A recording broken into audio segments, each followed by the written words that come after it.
자, 앱을 실행하시면 캠페인을 선택할 수가 있습니다. 뭐 이렇게, 이건 이제 DLC이기 때문에 나중에 코보게에서 한글화 발표가 있으면 그때 구매하시면 되겠고요. 아르노르의 뼈대를 선택하셔서 일반 난이도와 어려움 난이도 중에 일반을 먼저 선택을 해보도록 합시다. 이건 이제 제가 진행을 해봤던 챕터가 되겠고요. 영웅을 선택하시고 레골라스와 아라곤을 선택해서 시장 물품을 분배하도록 하겠습니다. 자, 앱에서 시나리오를 진행을 하시다 보면 이렇게 맵 타일을 놓으라는 지시가 나옵니다.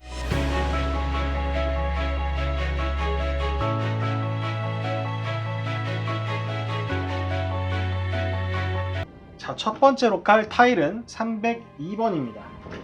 두 번째로 깔 타일은 100번입니다.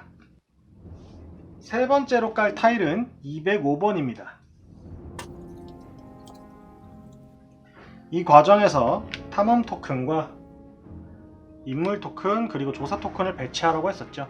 이런 식으로 앱이 지시하는 대로 여러분이 맵을 세팅을 해주시면 되겠습니다.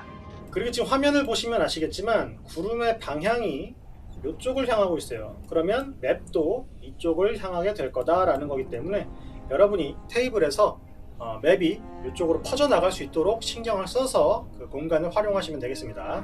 자, 맵을 준비하시면서 여러분이 영웅을 선택하게 됐을 거예요. 영웅을 선택하는 과정에서 필요한 카드들을 세팅하는 법에 대해서 간단하게 말씀을 드리겠습니다.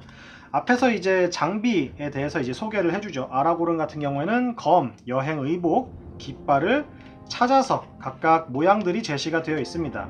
찾아서 이렇게 배치를 하시면 되겠고요. 그리고 기술 카드 더미에 쓸 카드로 아라고르는 영웅 카드 5장, 그리고 기본 카드 6장을 한 세트, 그리고 제가 선택한 역할 길잡이에서 1, 2, 3번을 선택하셔서 덱으로 두시고 무작위 약점 카드를 한 장 뽑아서 잘 섞어주시면 되겠습니다. 마찬가지로 레골라스의 경우에도 레골라스 이름이 적힌 영웅 카드 5장, 기본 카드 6장, 그리고 레골라스의 역할로 선택한, 저는 사냥꾼이었죠. 사냥꾼 카드를 잘 잡아주신 다음에 약점 카드를 포함해서 기술 카드 더미로 삼고 잘 섞어서 옆에다 세팅해 주시면 되겠습니다. 자, 모든 준비가 끝났으면 이제는 게임의 진행을 할 차례입니다. 기본적인 진행은 집결 단계. 집결 단계에서는 기술 카드 더미를 초기화해서 내가 사용하거나 버린 카드들을 모두 더미에 섞어주시고 그 다음 총 2장의 카드를 꺼내서 준비할 기술 카드들을 확인하게 됩니다.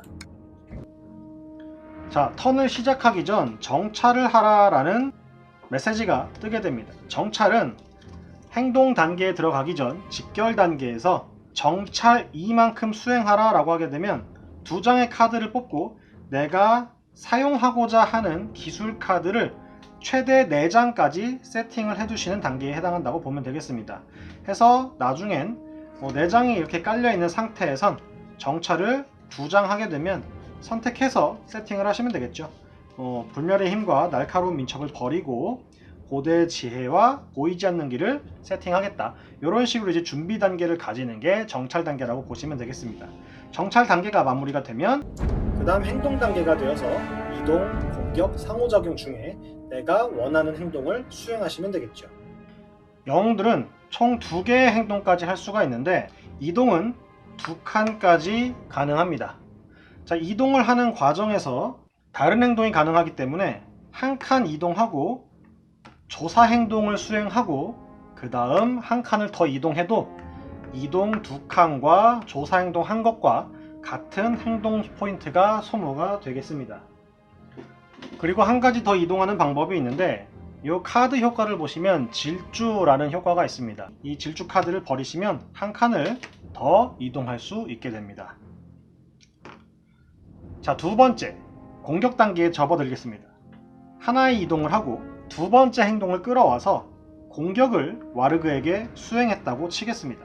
공격을 하기 위해서는 카드에 무기 카드가 존재해야 되는데 무기 카드는 좌측 상단에 자질 마크들이 제시가 되어 있습니다. 영웅의 힘이나 민첩 등을 사용해서 테스트를 하게 되고, 아라고른이 검을 이용해서 테스트를 하게 되면 아라고른의 검 수치인 3을 테스트를 하게 됩니다. 3이라고 했으니까 3장을 뽑아서 뒤집어 줬을 때 이 마크에 있는 수치의 개수가 이 무기에서 말하는 적중의 효과를 적용하게 됩니다. 검 같은 경우에는 지금 성공이 1개 있으면 적중 2, 성공이 2개 있으면 적중 5라고 얘기를 하고 있죠. 데미지를 의미하는 거고요. 3장을 뽑아서 이렇게 보시면 성공이 하나가 있습니다. 이 성공 하나를 가지고 적중 2를 적용시킬 수가 있게 되는 거죠. 고양 토큰이라는 게 존재한다고 했어요. 탐험을 하거나 여러 가지 효과를 통해서 고양 토큰을 얻게 되는데, 고양을 소모하시면 여기 있는 단풍나무 개수 중 하나를 고양 토큰의 개수만큼 성공으로 치환할 수가 있게 됩니다. 지금 같은 경우에 고양 토큰을 하나 냈으면 성공이 2개가 되어서 적중 5가 들어간다고 보시면 되겠죠.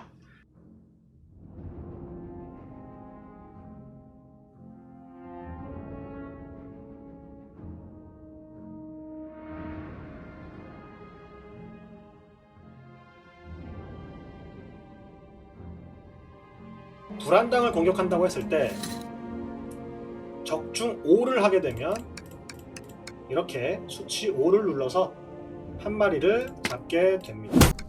그런데 남은 한 마리가 근접해 있는 상태에선 이런 식으로 공격이 진행이 되고, 피해와 공포 수치를 가지고 힘 저항 테스트를 하게 됩니다.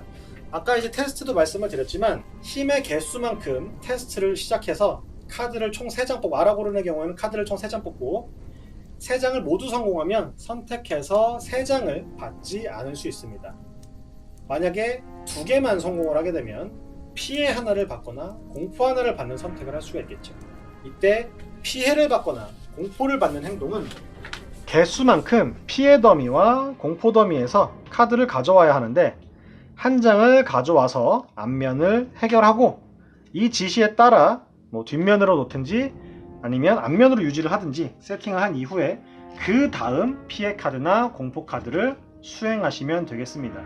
자, 아라고른과 레골라스의 무기입니다. 이 무기들의 차이를 보시면 이쪽에 적혀 있는 이 마크를 보고 확인하실 수가 있어요. 무기 이름도 활이죠. 원거리가 가능한 무기라고 보시면 되겠습니다. 아라고른은 아까 와르그를 공격하기 위해서 한 칸을 이동해서 공격을 했다면, 레골라스는 지금 자리에서 인접한 지역에 있는 적들을 공격할 수가 있습니다. 그리고 그 적들은 반격을 하고 싶어도 근거리 공격인 경우에는 반격을 할 수가 없겠죠. 세 번째, 상호작용에 대해서 말씀을 드리겠습니다. 상호작용은 이런 토큰이나 적이나 어떤 캐릭터 이런 것들과 이제 액션을 취하는 걸 상호작용이라고 할 텐데요. 여러분이 게임을 하시면서 기본적으로 계속해서 접하게 되는 토큰들은 이 조사 토큰과 탐험 토큰이 되겠습니다. 조사 토큰도 탐험 토큰도 기본적인 퀘스트를 해결해 나가는 기본적인 방향이라고 보시면 되겠죠. 탐험을 해결하시면 탐험 토큰을 얻게 되는데, 탐험 토큰은 고양으로 치환되어서 내 고양 더미에 쌓인다고 보시면 되겠습니다. 그리고 조사 토큰을 해결하시면 각종 이벤트가 발생하기 때문에 여러분이 조사를 수행하시는 게 좋겠죠. 대부분의 상호작용은 테스트를 하게 됩니다. 테스트는 아까 말씀을 드렸던 것처럼 제시되어 있는 수치의 영웅의 능력만큼 카드를 뒤집고 그 카드에 나타나는 별빛의 개수를 가지고 성공 여부를 따지게 됩니다. 지금은 한 장의 별빛도 나오지 않았기 때문에 당연히 실패가 되겠죠. 그리고 약점 카드는 별로 아무런 효과도 없어요. 그냥 이 더미를 차지하고 있는 그런 카드라고 보시면 되겠습니다. 2장을 뽑아라 라고 했는데 약점 2장이 나와버리면 골치 아프겠죠. 그리고 이런 단풍나무들은 고양 토큰을 통해서 별빛으로 바꿀 수도 있는데 그런 효과도 없고 영웅의 기술에도 해당이 되지 않기 때문에 약점 카드라고 분류가 된다라고 보시면 되겠습니다. 행동 단계를 모두 마치면 그림자 단계가 되어서 적의 단계가 수행이 되겠습니다. 이것으로 반지의 제왕 가운데 땅 여정 기본적인 룰 설명은 마무리하도록 하겠습니다. 처음이라 좀 두서도 없고 좀 더 기획한 것을 10%도 노출하지 못했기 때문에 좀 많이 아쉬워요. 다음에 좀 더 재정비한 형태로 좀 더 깔끔하게 룰 설명 다시 한번 제공해 드릴 수 있도록 할 테니까 많이 응원 부탁드리겠습니다. 기회가 되시면 좋아요, 구독 버튼 통해서 계속해서 이어질 반지의 제왕 컨텐츠 로드 오브 더 링스 많은 시청 부탁드리겠습니다. 감사합니다.